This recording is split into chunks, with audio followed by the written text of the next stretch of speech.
हर्षित राणा, रविंद्र जडेजा और अक्षर पटेल के कमाल से, श्रेयस अय्यर के साथ शुभमन गिल के धमाल से इंडिया ने वो कर दिया है जिसका इंतजार रोहित शर्मा लगातार कर रहे थे। मतलब रोहित शर्मा को अरसा गुजर गया था वर्ल्ड कप जीतने के बाद, जीत देखिए, लेकिन फाइनली इंडिया ने इंग्लैंड को हराया है, एक तरफा डोमिनेंस करके हराया है और सीरीज में 1-0 से बढ़त लेकर इंग्लैंड की टीम को मानो ये बता दिया है कि यार व्हाइट बॉल क्रिकेट में अब हम और तुम बराबर नहीं है, क्योंकि हमने तुम्हें T20 में भी अच्छा खासा पटका था और वनडे में भी हमारा तुम्हारा कोई मुकाबला नहीं, कोई मुकाबला नहीं। 248 पर तुम ऑल आउट हो जाते हो, हम 251 38 ओवर में ठोक देते हैं, मजे मजे में ये मैच जीत लेते हैं, वो भी तब जब हमारे 2 विकेट बहुत जल्दी चले जाते हैं।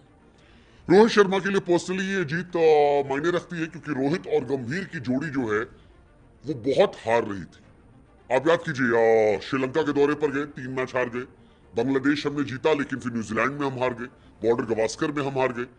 सूर्या और गंभीर जितना चल रहे थे, रोहित और गंभीर उतने फ्लॉप हो रहे थे, लेकिन अब रोहित और गंभीर ने भी चैंपियंस ट्रॉफी से पहले इंग्लैंड को पहले मैच में हराया। 4 विकेट से ये मैच जो है वो जीता है और चैंपियंस ट्रॉफी का सपना अब हम देख रहे हैं।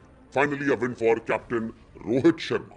6 मैचेस के बाद 3 मैच हम हारे न्यूजीलैंड से, 2 हारे थे हम ऑस्ट्रेलिया से, 1 ड्रॉ था, 6 और 7वां रणजी में। तो रोहित शर्मा फाइनली 7 मैच के बाद 1 मैच जीते।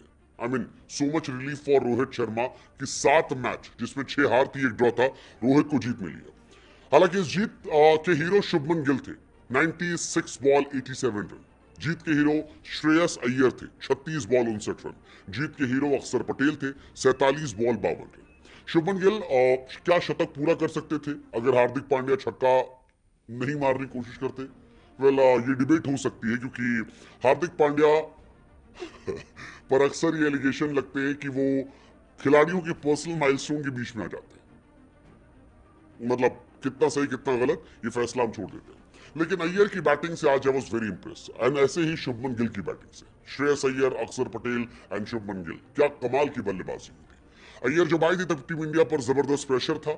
यशस्वी जायसवाल के बाद रोहित शर्मा का विकेट गिर चुका था, इंडिया प्रेशर में थी, लेकिन अय्यर ने बताया कि डोमेस्टिक में जो फॉर्म वो दिखा रहे थे वो फॉर्म उनकी अभी भी कंटिन्यू है और जबरदस्त बल्लेबाजी की। 36 गेंद पर 59 रन ठोक दिए और खेल सकते थे, लेकिन जितना खेला जबरदस्त खेला।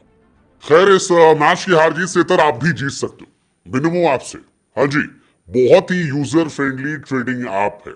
सिंपल है, 15 मिनट में रजिस्टर करो, डैशबोर्ड देखो, ट्रेड्स ऑब्जर्व करो, फिर अपना ट्रेड सेट करके प्रोजेक्ट कर दो और जो इनकम आए उसे विड्रॉ कर लो।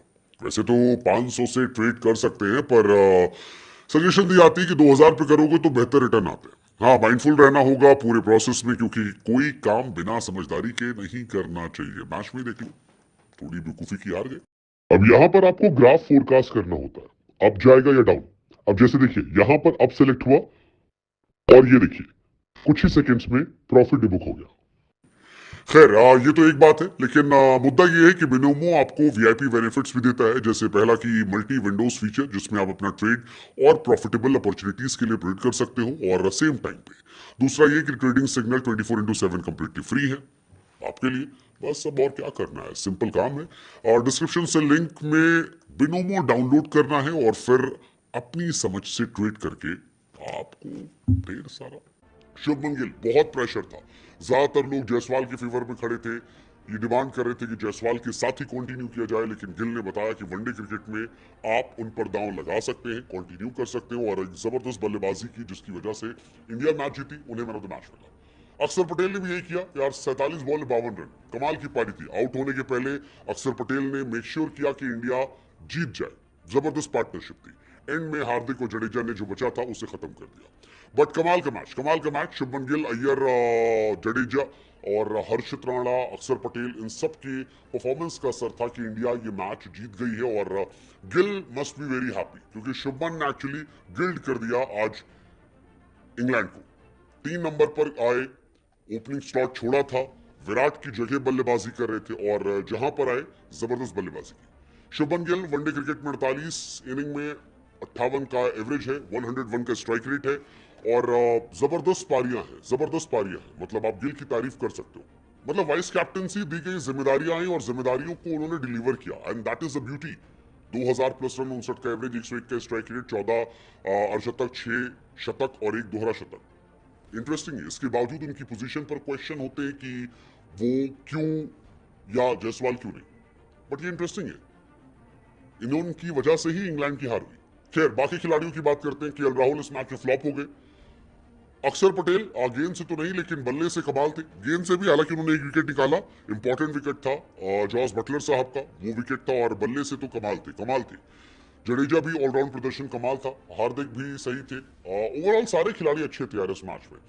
इंग्लैंड हारी अपनी गलती से हारी, क्योंकि इंग्लैंड की शुरुआत बड़ी धमाकेदार थी। अगर आप इंग्लैंड की बल्लेबाजी देखोगे तो सॉल्ट ने शुरू में मार मार के धुआं कर दिया था। हर्षित राणा की जबरदस्त पिटाई की थी, 26 बॉल पे 43 रन थे।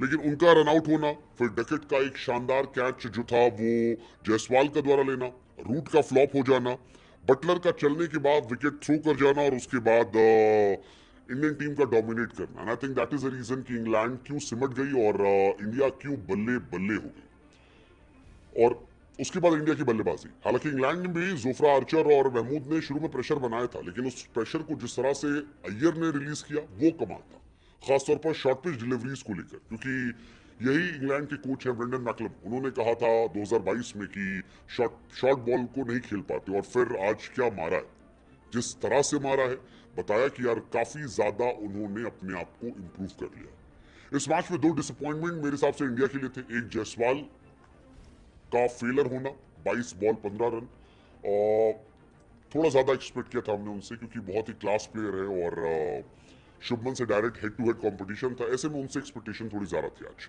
बट ठीक है, शुभमन ने बाजी मार ली आज। और दूसरा, Rohit Sharma, 7 ball 2 run. I think उनका आउट होना एक डिसअपॉइंटिंग फैक्टर है कि उनको हो क्या गया। 16 इनिंग से लगातार वो फ्लॉप है, लगातार मैचेस हार रहे थे। इंडिया जीती है तो आज इतने सवाल नहीं होंगे, लेकिन लेट्स जस्ट होप कि वो अपने बल्ले से प्रूव करें कि वो इस टीम के कैप्टन और टीम में ओपनर के तौर पर जगह डिजर्व करते हैं, बिकॉज ये उनके लिए भी जरूरी और टीम के लिए जरूरी है। बाकी सब शानदार थे। Ravindra Jadeja outstanding, 3 wicket 26 run देकर। हर्षित थोड़े एक्सपेंसिव थे शुरू में, लेकिन विकेट निकाले, जबरदस्त परफॉर्मेंस की, बताया कि क्यों इतने टैलेंटेड है। जडेजा ने 600 इंटरनेशनल विकेट ले लिए, 323 टेस्ट विकेट, 223 ओडीआई विकेट, 54 टी20 wicket. So again he was outstanding today, और उनका भी कमाल था। इंडिया के सिर्फ दूसरे प्लेयर हैं जिन्होंने 6000 रन और 600 विकेट निकाले हैं, कपिल देव साहब के बाद सिर्फ दूसरे खिलाड़ी हैं। हर्षित राणा और डेब्यू में 3 विकेट लेने वाले पहले प्लेयर हो गए तीनों फॉर्मेट में। टेस्ट में भी किया था, टी20 में भी किया था, और अब ओडीआई में मौका मिला, यहां पर भी वही कमाल किया। शुरू में पिटे थे 37 रन 3 ओवर में, बाद में 3 पे 16। तो आई थिंक ये सारी कहानी थी। बाकी इंडिया इस मैच में डोमिनेट कर रही थी। शुरू में आई थिंक पावर प्ले के दोनों पावर प्ले में इंडिया थोड़ा बैकफुट पे थी, लेकिन पावर प्ले के बाद ये पूरा मैच इंडिया के नाम था, and it was India show versus England. So it's 1-0। Let's just hope कि अगला मैच हम जीते और सीरीज खत्म करें, तैयारी करें और आगे बढ़ने की। बटलर की टीम फिलहाल डिसअपॉइंटमेंट लेकर इंडिया में है। वो चाहेंगे कम बैक करना, क्योंकि टी20 में पिट चुके हैं, वनडे में पिटे हैं। क्या इंग्लैंड कम बैक कर पाएगी, या इंडिया का ये डोमिनेंस चलता रहेगा? लेट्स सी, देखते हैं।